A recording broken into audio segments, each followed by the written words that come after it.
আসসালামু আলাইকুম। আজকে আমরা বানাবো হচ্ছে একটা রিকোয়েস্টেড রেসিপিটা হলো চিকেন কাটলেট। তো আমরা চিকেন কাটলেট বানানোর জন্য এখানে আমরা চিকেনের পিস নিয়ে নিয়েছি। এগুলো একদম সলিড পিস, যেটা বোন ছাড়া, বোনলেস চিকেন। তো আমরা এইভাবে কিউব করে কেটে নিয়েছি এখানে। এখন আমি এই বোনলেস চিকেনটাকে আমি এখানে ব্লেন্ড করে নিব। আমি একটা ব্লেন্ডার জারের মধ্যে আমি চিকেনগুলো সব দিয়ে দিব।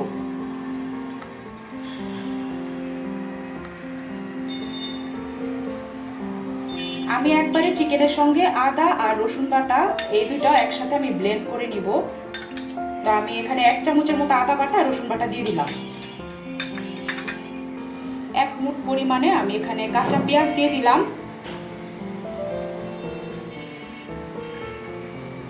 ধনেপাতা দিয়ে দিলাম পরিমাণ মতো, খুব বেশি না। আর 3-4টা কাঁচামরিচ কুচি। এখন আমরা সবগুলো একসাথে ব্লেন্ড করে নিব।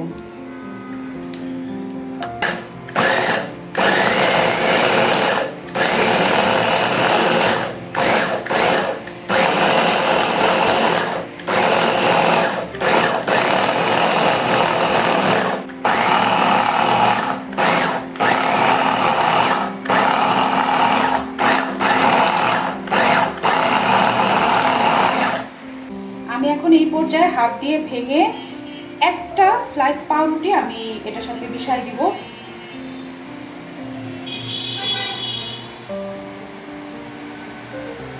আর হচ্ছে 1 চা চামচের মতো সয়া সস দিয়ে দিব সাথে। দিয়ে আমি আবার সবকিছু একসাথে ব্লেন্ড করে নিব।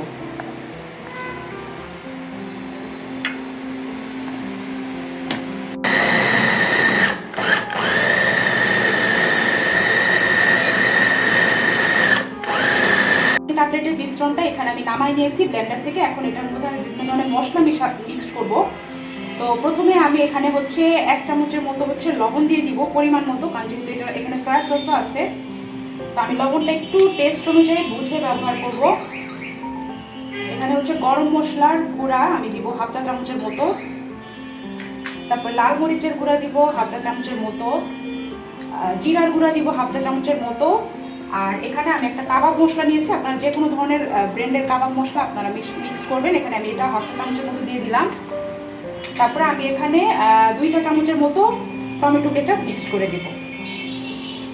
আমরা 1 চা চামচের মতো লেবুর রস একটু চিপে, এখানে ফ্রেশ লেবুর জুস, এটা আমরা একটু দিয়ে দিব। ফ্লেভারটা ভালো আসবে, বেশি না, 1 চা চামচের মতো। এখন সবকিছু একসাথে আমি এখানে খুব ভালো মতো মেখে নিব, সমস্ত মশলা।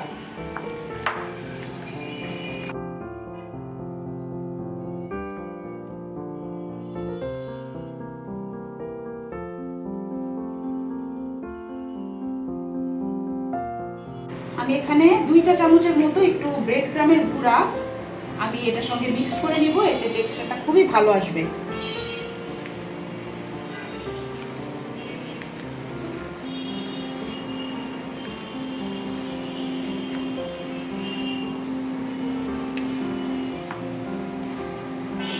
আমরা একটা ডিম ভেঙে ফেটিয়ে নিব।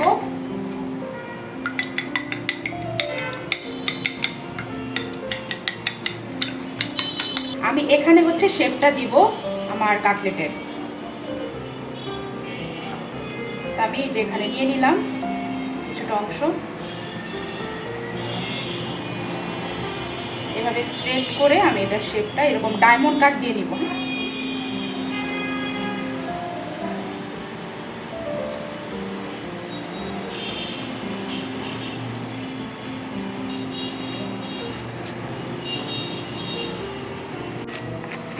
আমরা এরকম একটা শেপ দিয়ে নিব কাটলেটের।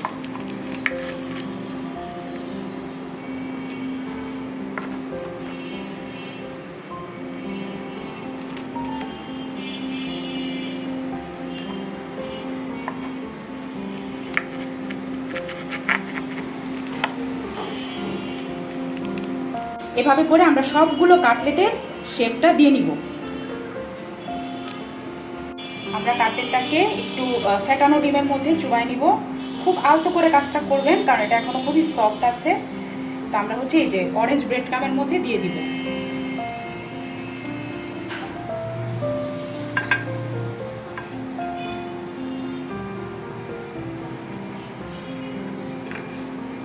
আমাদের চিকেন কাটলেটটা কিন্তু কোট করা শেষ। এখন আমরা এটা এইভাবে রেখে দিব।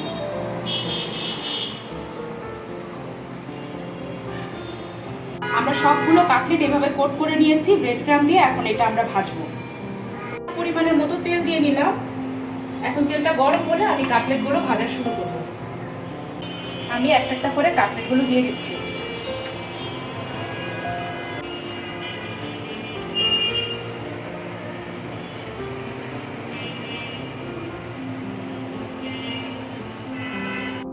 আমরা কাটলেটগুলো উল্টে দিচ্ছি।